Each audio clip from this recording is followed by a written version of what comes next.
There Okay, we I'm go. gonna let everyone in.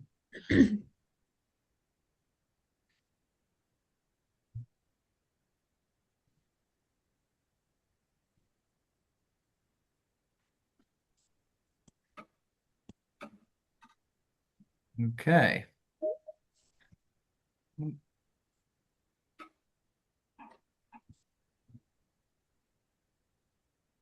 Just give it one more minute to let everyone in.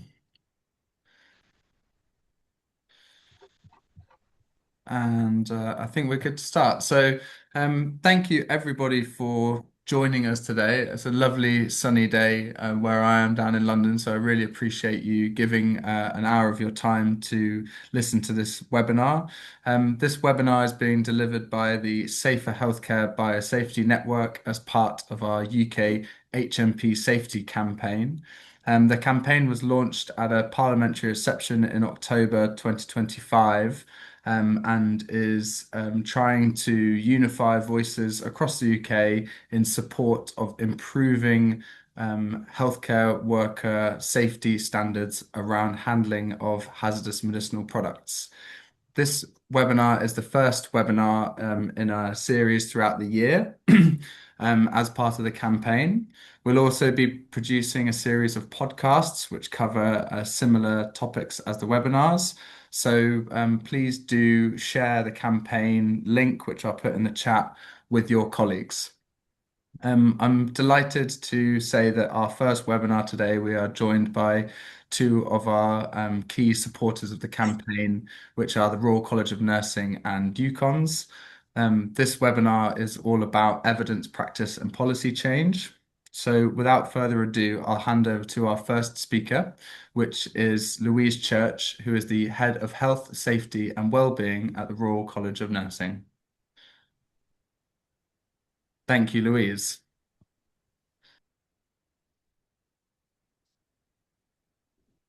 You're on mute. Sorry, I couldn't unmute myself then. It would have been a good start, wouldn't it? Okay, I'm just going to share my slides.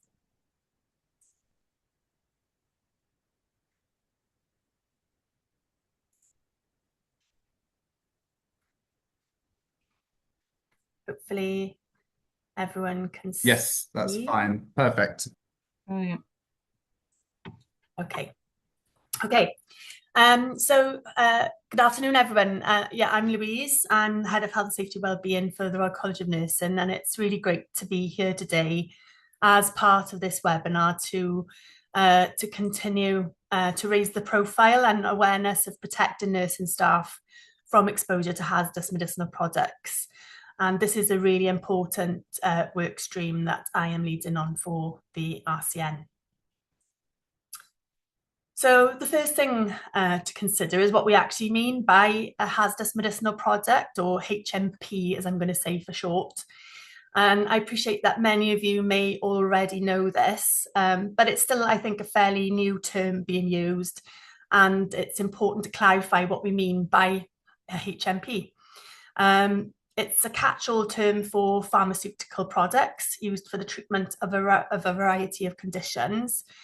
And one aspect you may immediately think of is HMPs being used to treat a cancer. So, for example, the use of cytotoxic, cytostatic, antineoplastic drugs, and some immunotherapies. But I think it's important to raise that actually HMPs are also used extensively outside of oncology, for example, in rheumatology to treat non-cancerous diseases such as multiple sclerosis, in treating rheumatoid arthritis, HIV, psoriasis, systemic lupus. They're also used more widely in neurology, for example, and hematology and in organ transplantation. And this includes antivirals, vaccines, and immunosuppressants. They also extend to other therapeutic groups, and that can include hormone therapy and some antibiotics. So Unlike the European Union and the United States, the UK does not currently have an accepted definition of what is a hazardous medicinal product. And the European Union definition is rooted in law under their carcinogens, mutagens and reprotoxics substances directive. And that definition outlines a HMP as being a medicine which contains substances that meet the classification of being carcinogenic, so something that can cause cancer, mutagenic, so that can cause genetic mutation or damage to DNA, or toxic for reproduction, so it can cause adverse effects on female and male reproductive systems and damage to the fetus. And it's classed as category 1A or 1B. So under the classification, labelling and packaging regulations, what we mean by 1A or 1B is that 1A is known to have potential for humans based on human evidence, and 1B is presumed to have potential for humans based on animal evidence. So these products should include the hazard warning symbol for serious health hazards, as you can see on the screen. So some of you may be aware that HMPs can do and will cause effects in other people than the person being treated if they are unintentionally exposed to the substance. And in the European Commission study on HMPs published in March 21, it stated that there were almost 1.8 million workers exposed to HMPs in the EU. And when taken into account all those potentially exposed in the healthcare sector, that number may actually be as high as 12.7 million exposed workers, of which 7.3 million are nurses. And clearly that is a significant risk to nursing staff. And we are aware from published studies that HMPs were found on nurses' gloves and trolleys in the administration area, clearly demonstrating contamination from HMPs. So thinking about how people may be affected, and nursing staff may be at risk of exposure to HMPs at key stages in the life cycle of the use of the HMP to treat patients.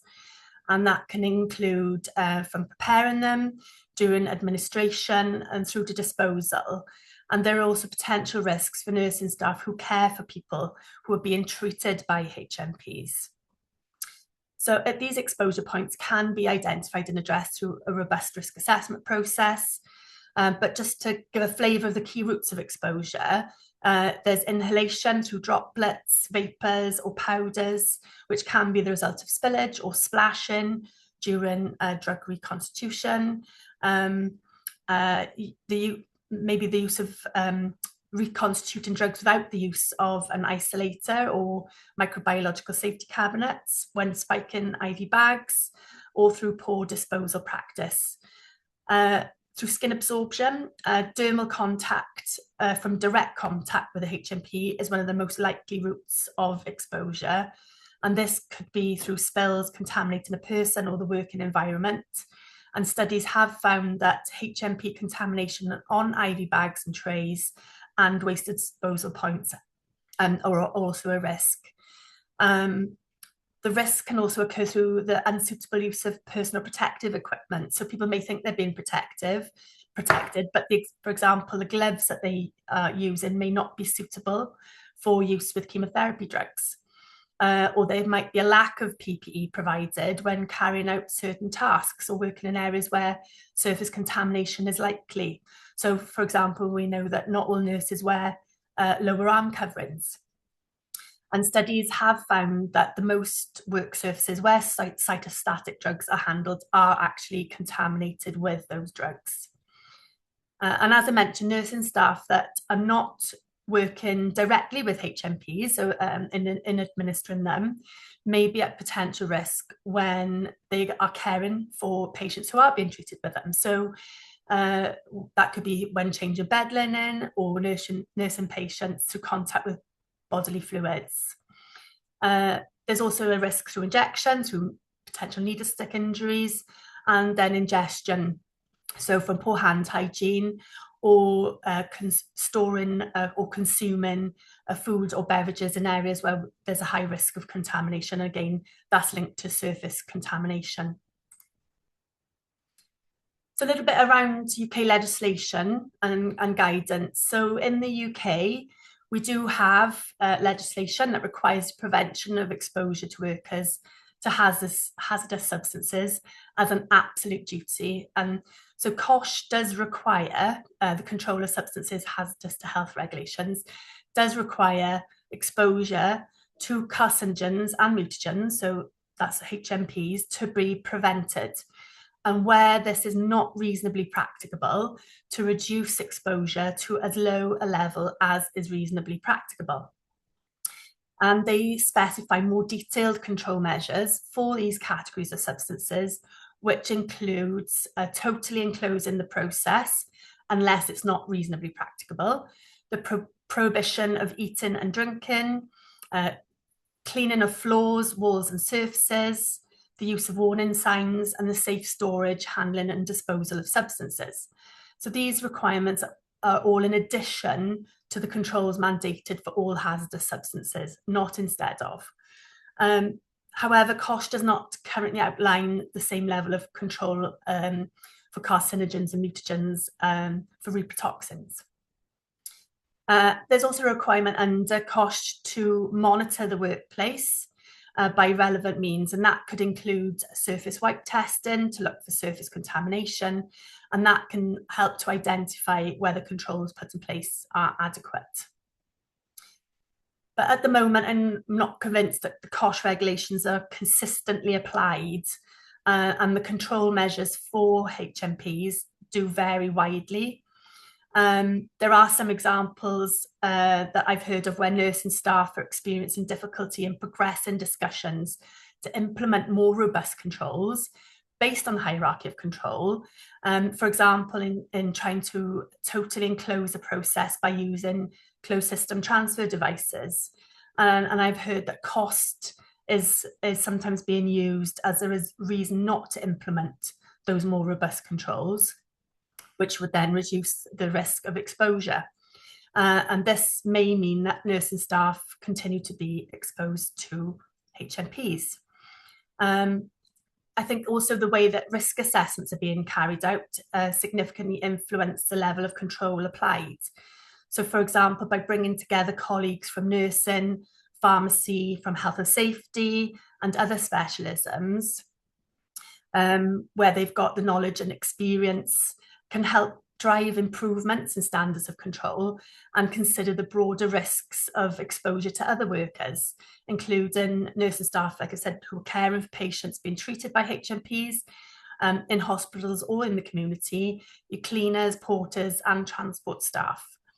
So currently, I think there is some question about whether the requirements of COSHH are being robustly applied to protect people. So you've just heard me mention reasonably practicable, and it is a very health and safety term that requires employers to balance the severity of a risk against the time, cost and effort required to control it. And it does necessitate taking steps to minimise risks, but not at a cost that is grossly disproportionate to the safety benefit. And this is currently where I think there is some scope for interpretation around what reasonable does mean. And that's where I think the potential for variation in the levels of controls being applied does seem to stem from. And the judgment on what is reasonably practicable is what a reasonable person would do, and not just what an employer can afford. And clearly, you know, there is a strain on the NHS in terms of money and cost savings. However, this should not be to the detriment of staff safety. So discussions, for example, recently with a lead cancer nurse who has implemented closed system transfer devices and regular wipe testing amongst an array of other controls, suggest that there could actually be a potential cost saving to be made with some consumables and staff time. And I think this is an important aspect that specific guidance, UK guidance on the control of HMPs would help to address by supporting standardisation through prescribing really of a minimum standard of control. And I also like the EU directive approach, which uses the term lowest possible level, as that I think suggests more needs to be done to control exposure risks, and that leaves a little bit less room for interpretation. So where does the current, what's the current situation really for the UK in terms of how we compare to other countries?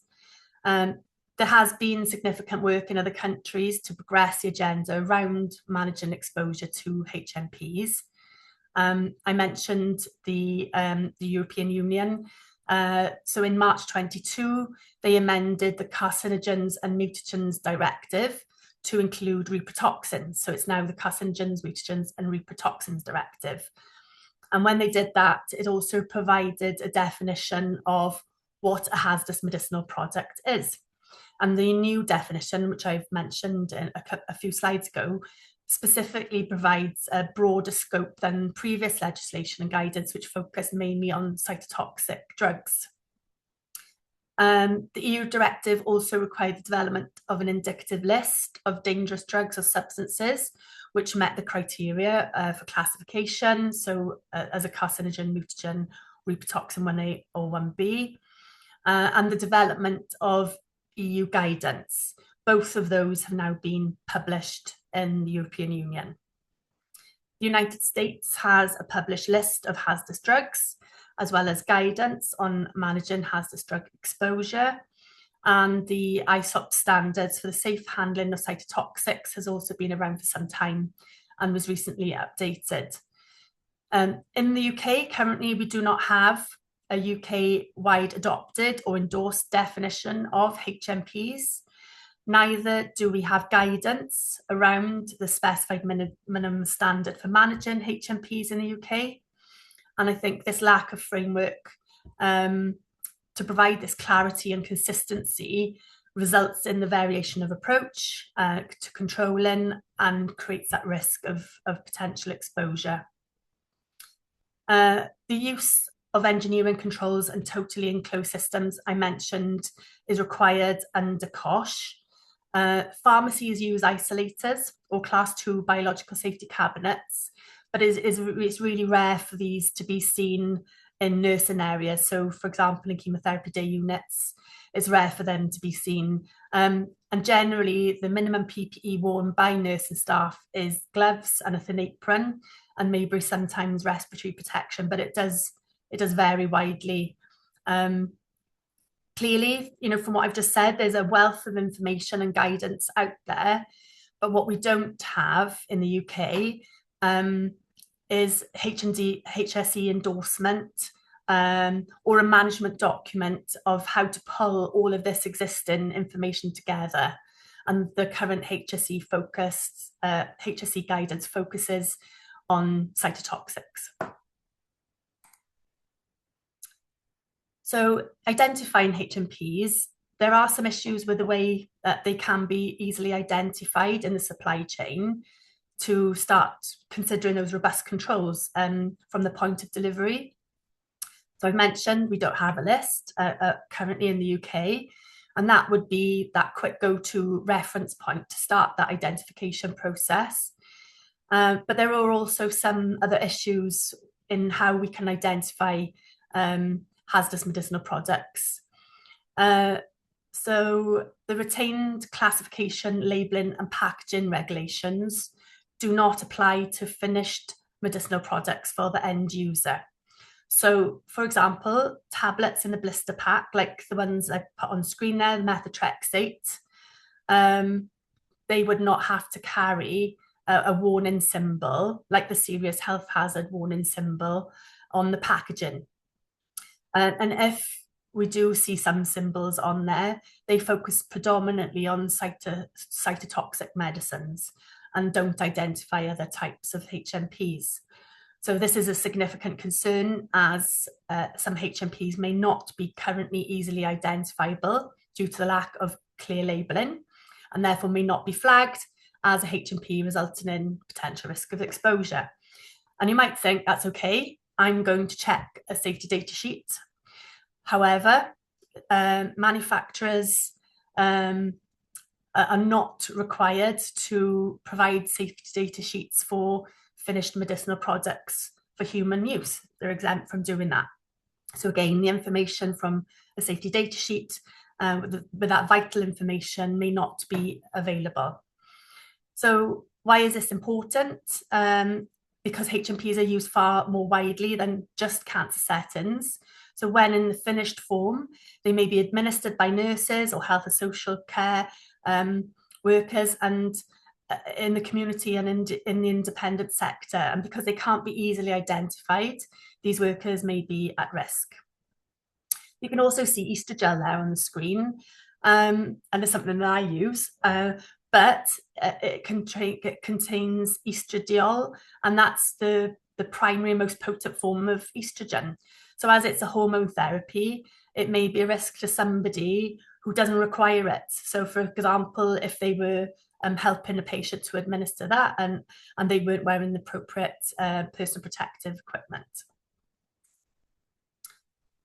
I've mentioned environmental monitoring, and it is key to understanding how controls that are being implemented are working and how they are reducing the risk of exposure.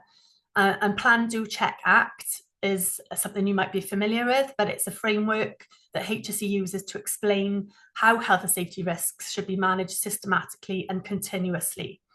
And HSE has formally adopted Plan, Do, Check, Act as the basis of its guidance on managing health and safety, particularly in HSG 65, which is managing for health and safety. So wipe testing can be used to understand the extent of surface contamination and identify hotspots. And it can be really surprising that when it's carried out, where surface contamination can actually be. And I know from, again, speaking to nurses that it's been found on keyboards, on drug cupboard keys, in staff toilets. And the findings from that environmental monitoring are critical in informing where controls need to be tweaked, strengthened or reinforced. And this might include changes, for example, to working practice, the way that cleaning is undertaken or how staff are trained. And it provides evidence needed to give that assurance that controls remain effective and support taking timely action where those improvements are required to protect staff from exposure. So the RCN has produced a position statement on the use of hazardous medicinal products, and it does set out what I've covered with you really today in terms of the situation in the UK, and it highlights some of the things that we want to see happen as well. It was published in April 25 and was highlighted at the parliamentary reception that Josh mentioned at the beginning of this webinar. And we believe that there are some actions that need to be taken to prevent healthcare staff from being exposed to HMPs. And my top 3 actions from that document, which I think would really go some way in terms of making things better, includes us having this UK definition for what hazardous medicinal products are, adopting or endorsing the list, so that's the go-to reference list to help identify HMPs, and to have HSE to produce guidance on the life cycle management of HMPs. So we set that minimum standard of control. It'd be great if it was a gold standard of control, but we'll go with minimum. And we are currently in discussion with HSE on these issues. And then just some quick overview of other work that we're doing to progress the issue. We're obviously working very closely with Safer Healthcare Biosafety Network and supporting the HMP campaign. So the webinar today, for example, we have pulled together a multidisciplinary group to produce a life cycle analysis and risk assessment of cyclophosphamide. And that group is made up of pharmacists, health and safety, nurses, occupational hygiene, academics, trade union reps, and from a variety of organisations. The idea there is that we produce an evidence-based analysis and risk assessment as a tangible example of controls that would reduce the risk of exposure to as low as reasonably practicable. And it's a document that then could be used as an exemplar on the standard of controls to minimise HMP exposure and support further discussions around improved risk control. We've started to raise awareness through our media channels, our web pages, through a magazine article. I'm working with our trade union reps as well on an inspection campaign. And we've got press and media engagement ongoing. And I'm going to hand over now, thank you very much, to Karen. And I'll stop sharing. Thanks, Louise. That was fantastic. That's, I think, one of the clearest overviews of exposure to hazardous drugs I've ever seen. So thank you so much.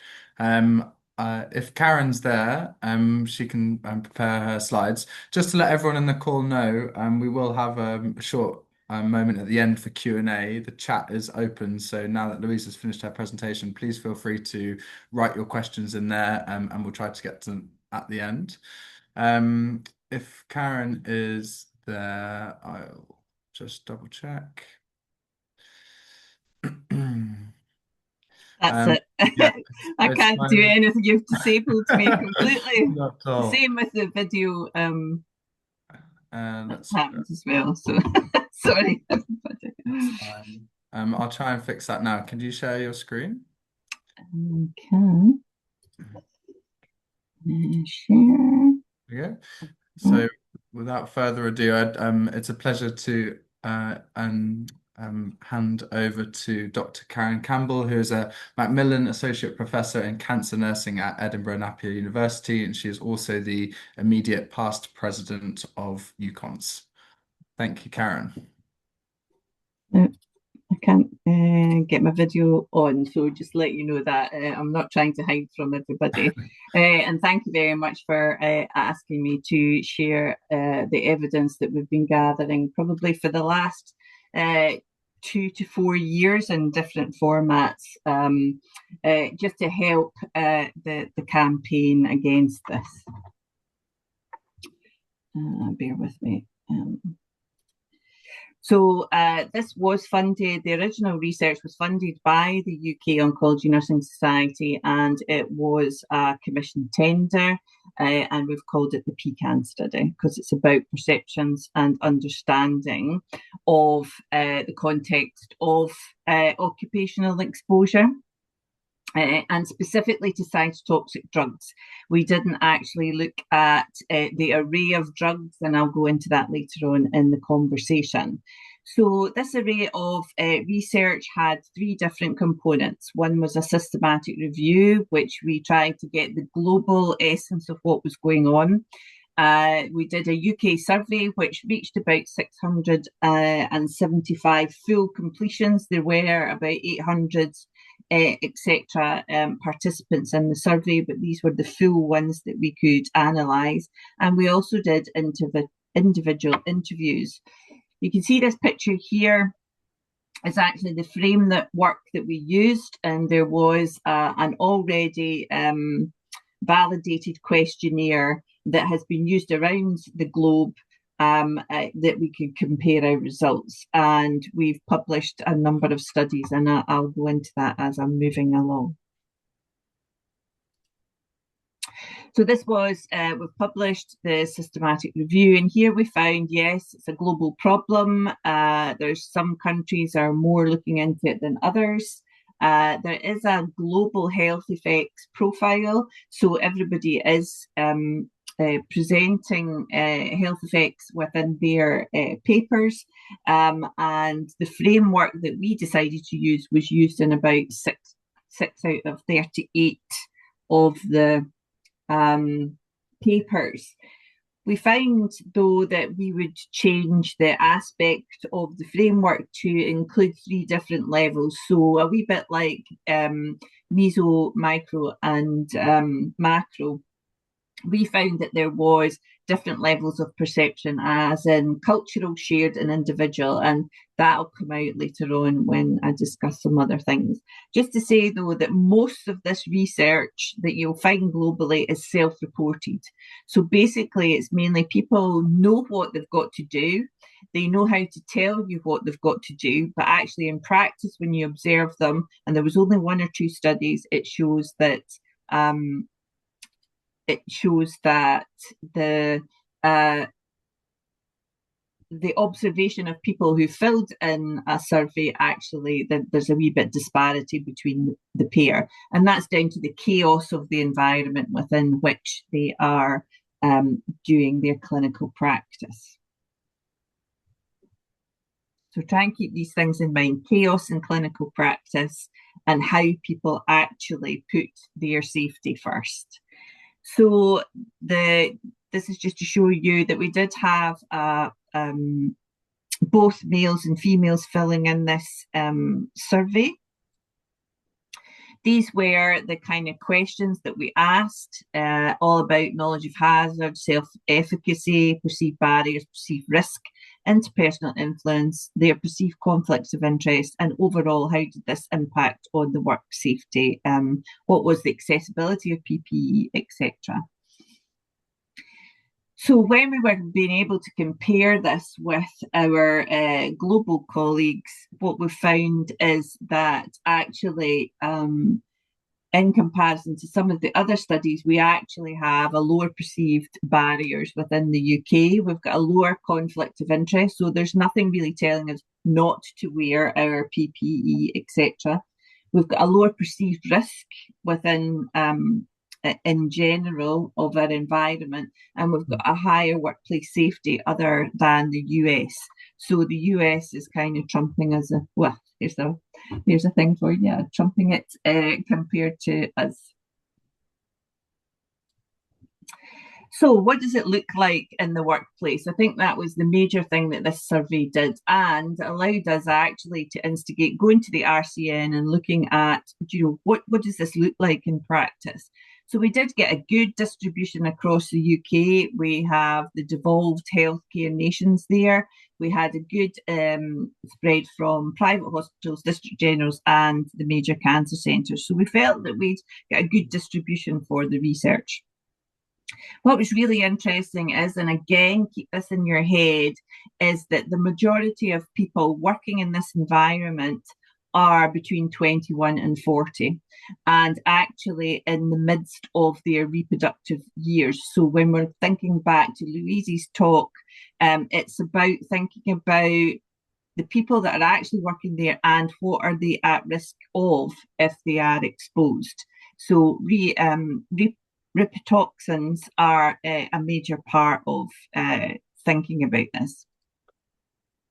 When we also looked at across the board, what was the nursing experience versus their years of experience, it looks like it's a lot of newly qualified into 1 to 2 years experience there, and then the more experience. So if we're inviting in now, which wasn't in my era, a lot of newly qualifieds into this area, they're working there, they're maybe generating bad practice, good practice, who knows, but there are an inexperienced workforce that we have.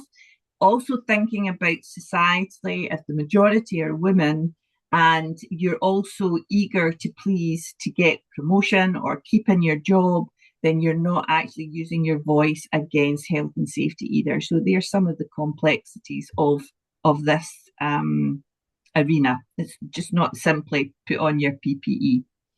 So other things that we found out was that from the participants, only 44% always used a closed system transfer device, and 30% never used it. So we have units out there delivering chemotherapy that have never used a closed system, so they are not using that engineering control. If you look at this carefully, we also know that there's confusion about the gloves that are necessary for delivering and administering chemo. So again, another variation, another point of exposure. And as Louise alluded to, the major thing that we found out here was that the mainstay of PPE is plastic aprons. Now, when we went to our American colleagues to help us with the stats overall for this study, they were like, well, what's a plastic apron? They couldn't understand this concept because generally they gown from head to toe like a surgical intervention. So it's just to kind of let you know that this is not the mainstay in other countries. This is the UK. So the other thing that surprised us was that the preparation column was filled in as well. Now, it's just to alert everybody on the call. I don't know what your experience is of this, but the capacity within pharmacy, or the low capacity within pharmacy to prepare drugs, means that a lot more drugs are being prepared, especially the immunotherapies, within practice.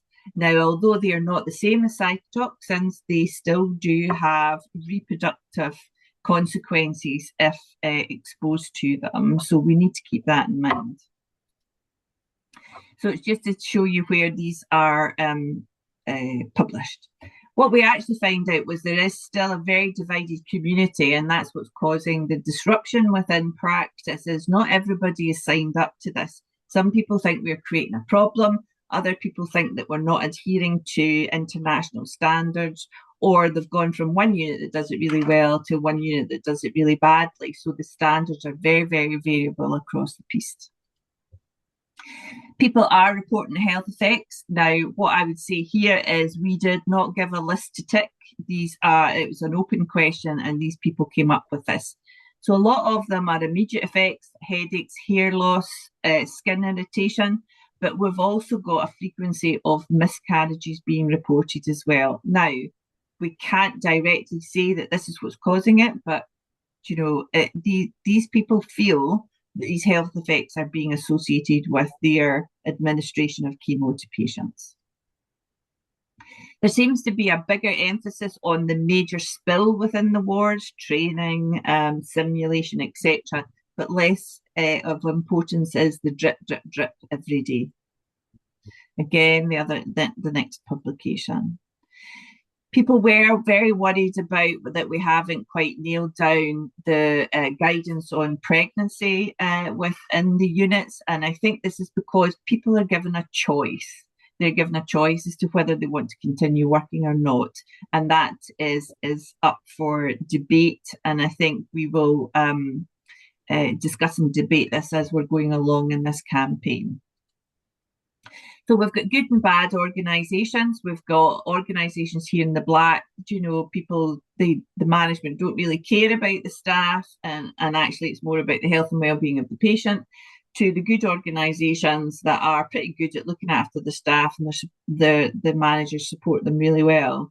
In the middle here, what we've got is that cultural perception and experience. What's the staffing like? What are the costs associated with implementing, say, something like closed system transfer devices?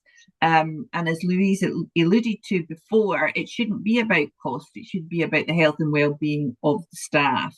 The staff want to feel valued. And one of the things that Louise also alluded to was risk assessment and auditing is key and core to this movement and campaign. So just I'll quickly go through just one of the studies that we did in NHS Lothian. And here what we actually did was, instead of just your general wipe study where we have identified that it is in the environment, we actually looked at the process between pharmacy and the workflow through into the nursing area. And this was also done from wipe sampling, taking samples of the gloves, the trays, etc., and the pumps. And it was also taking into consideration air sampling as well. What we did was we made the nurses wear a contraption, a wee bit like a Ghostbusters, to see if we could find out if there was cytotoxic vapours within the environment. So what we found here was the pharmacy results. The green is good to go. The yellow is looking like there's some contamination there. And actually, when we look at pharmacy, 5-FU cyclophosphamide is the major contender here for contamination on the outside of the chemo bag. When we looked at the wipe sampling, again, it looks like it's 5-FU and cyclophosphamide are the main contenders on syringes, etc. As you're moving through that. A wee bit of paclitaxel. Now, it was 5-FU, cyclophosphamide, docetaxel and paclitaxel that were looked at or tried to find the residues. So when we got to the nursing side, we had somebody that did a quality improvement, went round, observed where the exposure points or exposure point risks would be. And then what we found out, yeah, I'm sorry, this is a wee bit blurred, but we did it on 3 different days, and we definitely found contamination within the yellow bags. We found contamination on the trays after administration, and on the pumps, and on the glove tips. When we looked at air sampling, we can see that within pharmacy on day 3, you were beginning to see quite a lot of contamination with docetaxel. And then when we look at day 3, one of the nurses showed up in the air sampling with docetaxel contamination. Now, we're at this point where it needs a bigger and wider study to see whether that is something or nothing. And that's where we're at this moment in time. But it looks like we could be doing another air sampling study to find out whether it's a viable option for monitoring. So what did NHS Lothian do? Well, what they've done is they had their own awareness campaign. They now know that contamination is coming through from pharmacy. They're now exploring coloured PPE so that people know that they're doing the job, that they're in administration of chemotherapy. So nobody should be disrupting them from doing that, because that's what creates the chaos and the mistakes. They're now looking into face-fit masks, especially for people who are reacting to cyclophosphamide from the point of view of headaches, and they're implementing armlets as well. Now, I just want to say none of this has been very easy, because ultimately procurement has been really difficult to kind of get this nailed down, and we're still a year later and we've not quite got what we want as nurses in practice. It does show that observation works, shows that surface and air sampling could provide that monitoring of the environment. And it does show that a lot of units across the UK need to improve their PPE. We have published that paper, and it's in the Journal of Oncology Pharmacy Practice. So what has UKONS been doing about this, the UK Oncology Nursing Society? One of the big things that we've got actually is a new digital competency passport. Now, nurses delivering chemotherapy do this predominantly so that they know what they need to do to help the safety of the patient. And there's a very little bit about their own health and safety within that. But one of the things that this has done is it's allowed us to see the high level data that there are more than 4,000 to 5,000 nurses within the UK that are delivering and need this competency passport. So that's the first time that we've actually known how many people this might be affecting within the UK. As Louise and Josh have alluded to, we've started working in collaboration with the RCN and Josh and the Safe Health Biosafety Network. And again, it's really important, and people don't always see why this is important, but we are helping taking it to government level, as alluded by Louise and Josh. So some of the factors I think that are really worrying in practice, and you might need to look at if you are from a health and safety background, is the skill mix of people. There's a huge pressure on having unqualified as well as qualified. Continuation of local risk assessment, I think we'll find that this varies hugely. Driver from pharmacy to reconstitute. The continuing resources of PPE makes it very expensive for trusts, and maybe we should have a local PPE or a national PPE policy and company that are selling it to us at a lower price. And there's more newly qualified nurses on, which again makes the experience of them within this arena. We need more training to help them. So that's me. Thank you very much for listening. Thank you so much, Karen. And we have 15 minutes for some Q&A. The first question here from Victoria already is asking about MABs essentially, and it starts off talking about reproductive exposure and how they can be absorbed. So it's the difference between MABs and HMPs, and my understanding is that MABs are the antibody drug conjugate. The smaller molecules within them can still be absorbed, and that the broader definition of HMPs at a European level does include immunotherapies as an HMP, but a colleague, Nettie Cracknell from ISOP, explains that it's not all, and actually you can have very different variations of MABs. So I'd be interested to hear your thoughts on that, Karen. I think what's being told to practice is that it can't be absorbed in the same route as cytotoxic drugs. And they're bigger molecules, so therefore will not be absorbed by the skin, etc. But they could be breathed in, go into small capillaries, etc. I think yesterday I was in another talk where it was an epidemiologist from the USA, and actually that's what they were pointing out was all the array of. I think we need to understand the array of new drugs within this field. And actually, they all come with different hazards to them. But one of the things that she did say was they are reproductive toxic. And we don't know that yet. Now, also, the thing I want to say is anecdotally, there have been some cases of people reacting severely to immunotherapy when they're preparing it or when it's in the environment. So we have to this is a new one. The nurses don't make it up like the pharmacists would. We haven't quite been trained in the capacity of doing that. There aren't isolators within the wards. It's all of these things that creates the complexity. It's not just about how's it absorbed, it's about the resources and the structure that we've got for the nurses within the units.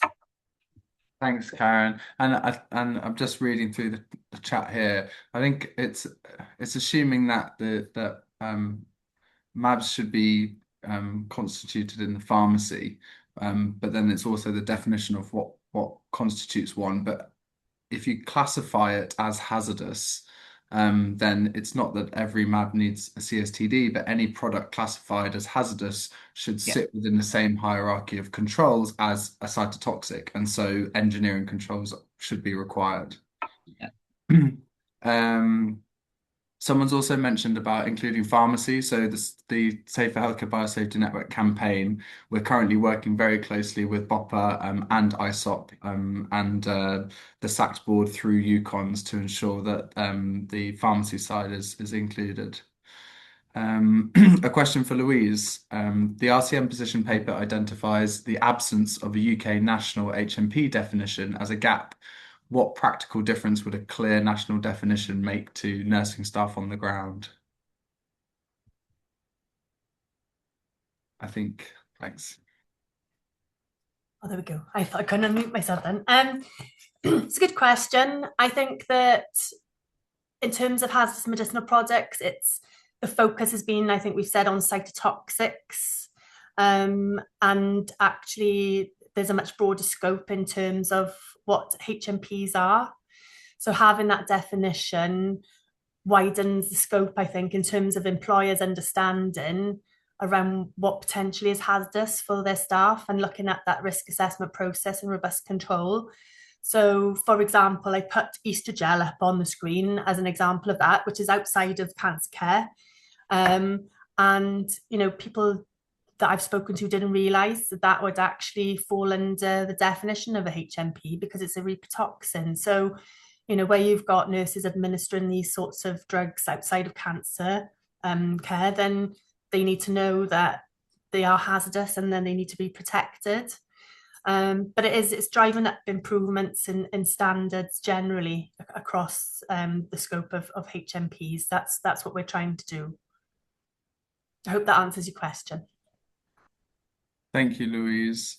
A comment here from Graham. He's saying, while I accept the need for safety and staff associated with HMPs, he's unclear about the purpose of the awareness campaign, if there's been a specific incident that's led to it.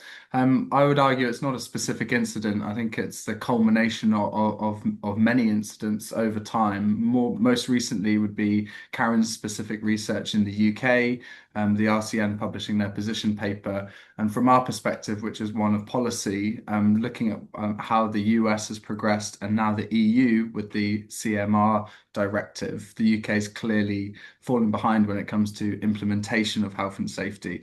So it's a kind of noticing a gap and acting appropriately. So it's timely, but not directly in response. If you would agree, Karen? Absolutely, I would agree. I think how it came about in UKONS was definitely from the ground up. Nurses are really worried about this in practice, and that's why the research was undertaken. That's then why we realised why, because there's such a variation. Some people are espousing really good practice, and some people are in a really dire situation in their trusts.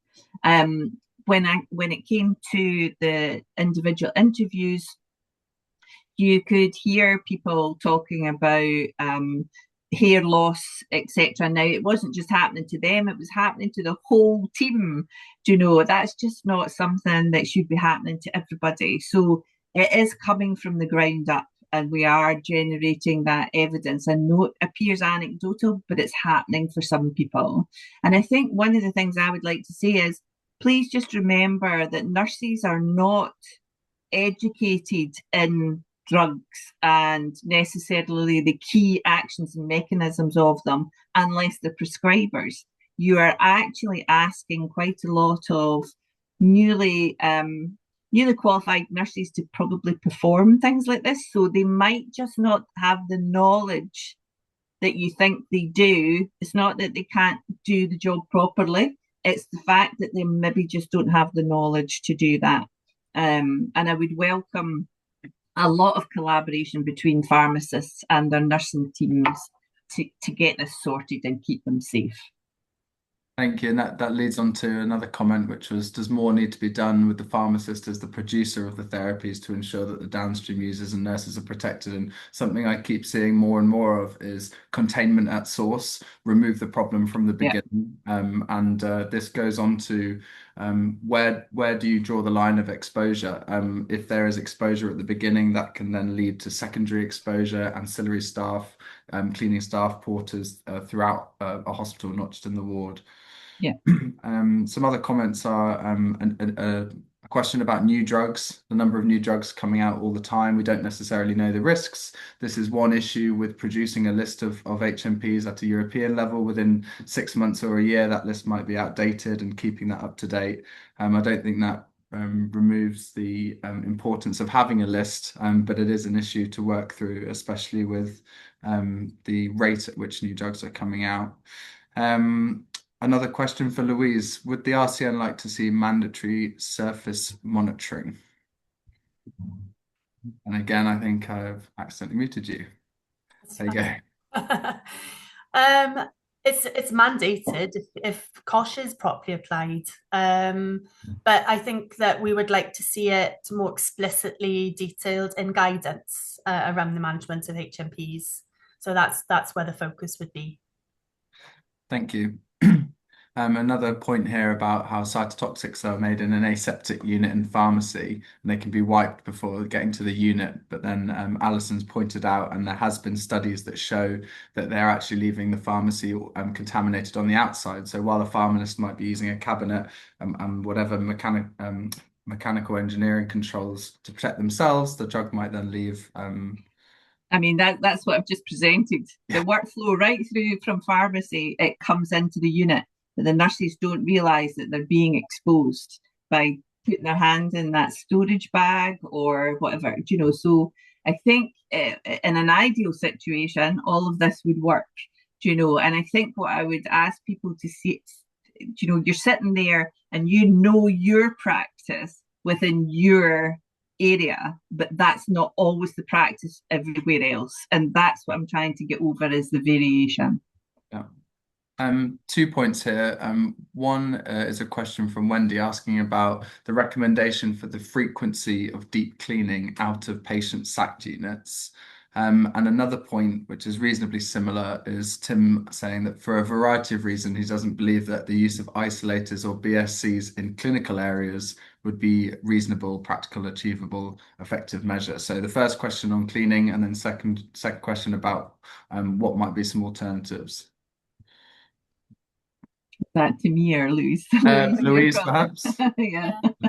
I mean, in terms of the recommendation on deep cleaning, I mean, that's getting into sort of detail. I don't have that detail at the moment. I think that's down to risk assessment again, isn't it? And then the second comment, I suppose, isn't it, from Tim, around the use of biological safety cabinets, so isolators.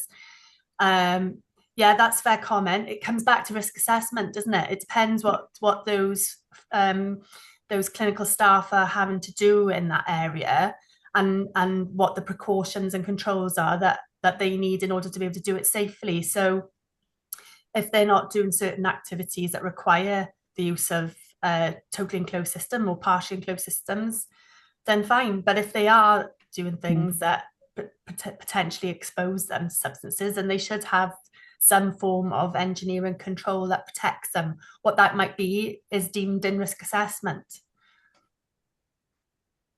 Thank you, Louise. 2 similar questions here. One is a point from Francis saying that, is there an opportunity for further education through nursing training? Saying, I don't remember any conversations about HMPs at university, which sadly is something I've heard from many nurses. And then the follow-up to that would be, is there something here about education and competency for nursing staff earlier on in their careers? And another point that gets raised at a European level often is that nurses working on an oncology ward are often trained on the job rather than being told up front. So they might have already been working with these substances for an extended period of time before they're told even that they're hazardous or how to protect themselves. Maybe that's one for you, Karen. Yeah, so I'll start off with the student nurses. I think ultimately the NMC will probably bring that in. It'll be something that they'll have to think about. I mean, nurses currently should be prescribing ready. So that should be a nod to the fact that they should know what hazardous medicinal products will be into the future. I think from the point of view of the SACT competency training, it is actually only seen as if you're working on the unit, that's what you require. And again, there's total variation across the country from the point of view that some will do it academically as modules and the competency passport. Some will have in-house training. Some will not be allowed to be trained to a certain level because that means that they may well be promoted to a band above. It's so complex, that area. It's not a kind of one size fits all. And I think what we have to remember is that sometimes within the study, people knew what they had to do. The knowledge is high. It's not that they don't know the knowledge, it's the fact that the units are so full now and they need to treat so many patients that just when you've got that bit of chaos and you've not got a controlled environment, that's when the exposure risk is the highest. Thank you. I think we've got time for one more, maybe one for Louise from Lawrence. Is there a move as part of the HSE engagement to including these drugs to require safety data sheets so that formal workplace exposure levels can be provided and therefore be used as a baseline for exposure monitoring? We do reference that as part of our position statement, but I think the indicative list will start, I think, isn't it, in terms of being able to identify what those drugs are. If we could get that in place first, I think that's more of immediate action that will help in identification. Like you said, in terms of workplace exposure levels, that's going to be through air, isn't it? And I'm not convinced that there are workplace exposure levels for everything either. But I think if we start with the indicative list and guidance, then we will resolve a lot of the issues in terms of identification and management of HMPs. Thank you so much. And thank you everyone for attending. Just to let you know, this is the first of a series of webinars that we'll be delivering throughout the year. So we'll be sending you information about the next one. We'll also be producing a short podcast series with mainly the presenters of these webinars. Please do send me an email. There's a contact form on our website if you'd like to be involved more in this campaign. And thank you so much and have a lovely weekend. Thank you to Karen and Louise for the presentations. Thank you, Thank Josh. you.